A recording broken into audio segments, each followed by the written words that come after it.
Assalamualaikum warahmatullahi wabarakatuh. Kembali lagi dengan saya Firdain Fitahul Mawardah, NIM E 2019-1099 dari kelas Perbankan Syariah 2. Nah, untuk video tanggapan kali ini saya akan membahas mengenai perhitungan pendapatan nasional.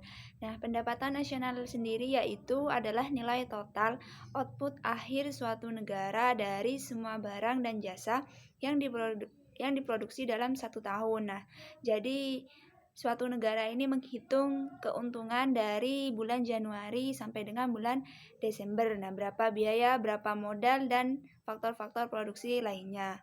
Terus yang kedua, konsep pendapatan nasional. Nah, konsep pendapatan nasional yang pertama yaitu produk domestik bruto atau GDP atau gross domestic product.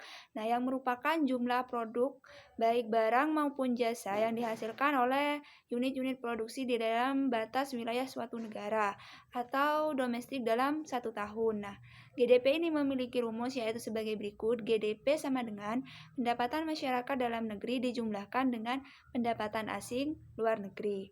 Nah, untuk yang kedua yaitu GNP. Nah, GNP ini produk nasional bruto atau gross national product adalah nilai produk baik barang maupun jasa yang dihasilkan oleh penduduk suatu negara dalam satu tahun. Nah, yang termasuk yang dihasilkan oleh warga negara tersebut di dalam luar negeri. Nah, jadi misalnya ada warga Indonesia yang bekerja di Malaysia. Nah, itu menjual pakaian yang berasal dari Indonesia. Nah, barang tersebut termasuk ke dalam GNP. Berikut adalah cara menghitung GNP, yaitu pendapatan warga negara dalam negeri dijumlahkan dengan pendapatan warga negara Indonesia di luar negeri dikurangi dengan pendapatan asing dalam negeri.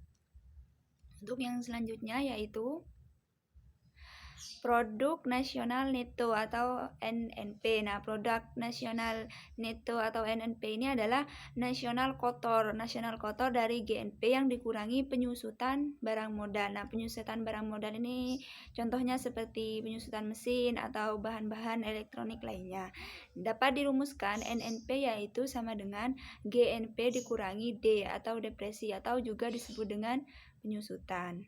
Untuk yang selanjutnya yaitu pendapatan nasional neto atau NNI. Nah, pendapatan nasional neto atau net national income adalah pendapatan yang dihitung menurut jumlah batas jasa yang diterima oleh masyarakat sebagai pemilik faktor produksi. Nah, jadi pendapatan pribadi ini pendapatan masyarakat yang diterima atas pemilik faktor produksi.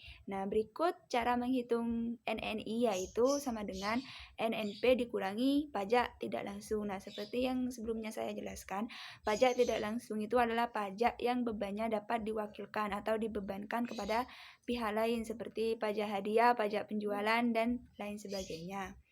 Terus yang selanjutnya, pendapatan perseorangan atau PI. Nah, pendapatan perseorangan atau personal income ini merupakan jumlah pendapatan yang diterima oleh setiap orang dalam masyarakat, termasuk pendapatan yang diperoleh tanpa melakukan kegiatan apapun. Nah, misalnya dalam hal ini yaitu seorang karyawan yang digaji ataupun mendapatkan pendapatan wira swasta yang didapatkan secara berantai. Nah, PI ini dapat dirumuskan sebagai berikut, yaitu PI sama dengan NNI dikurangi pajak perusahaan, dikurangi iuran, dikurangi laba ditahan, dan juga ditambahkan transfer payment. Nah, transfer payment ini adalah penerimaan yang bukan merupakan balas jasa produksi, melainkan diambil sebagai dari pendapatan nasional tahun lalu seperti pembayaran dana pensiun, tunjangan pengangguran, dan lain sebagainya. Untuk yang selanjutnya yaitu macam-macam metode perhitungan pendapatan nasional. Nah, macam-macam metode penghitungan pendapatan nasional itu dibagi menjadi 3, yaitu yang pertama metode pendekatan nilai produksi, terus yang kedua metode pendekatan pendapatan, terus yang ketiga metode pendekatan pengeluaran. Terus untuk materi yang selanjutnya, saya akan menjelaskan mengenai metode pendekatan nilai produksi. Nah, metode pendekatan nilai produksi ini adalah menjumlahkan barang atau jasa yang diproduksi oleh seluruh usaha, baik itu BUMN maupun UMKM. Nah, pada suatu negara dalam waktu setahun. Nah, dapat dirumuskan yaitu Y sama dengan P1. Nah, di situ P1 merupakan harga barang ke-1 dikalikan Q1. Nah, Q1 itu merupakan jenis barang ke-1 ditambahkan P2 harga barang kedua dan dikalikan Q2 jenis barang kedua dijumlahkan lagi P3 dan seterusnya. Di situ sudah jelas keterangannya. Untuk yang selanjutnya, metode pendekatan pendapatan. Nah, metode pendapatan nasional dengan menghitung jumlah pendapatan dari berbagai faktor produksi yang memberi sumbangan terhadap proses produksi. Nah, dalam hal ini dirumuskan Y sama dengan, nah Y itu adalah pendapatan nasional kita, sama dengan W dijumlahkan dengan R dijumlahkan dengan I dan P. Di situ kita lihat keterangannya. W sama dengan WG atau upah atau gaji kita, R sama dengan rent atau sewa atau bisa sewa menyewa hasil dari sewa menyewa kita. Terus yang I adalah interest yaitu bunga, terus yang P profit atau keuntungannya kita.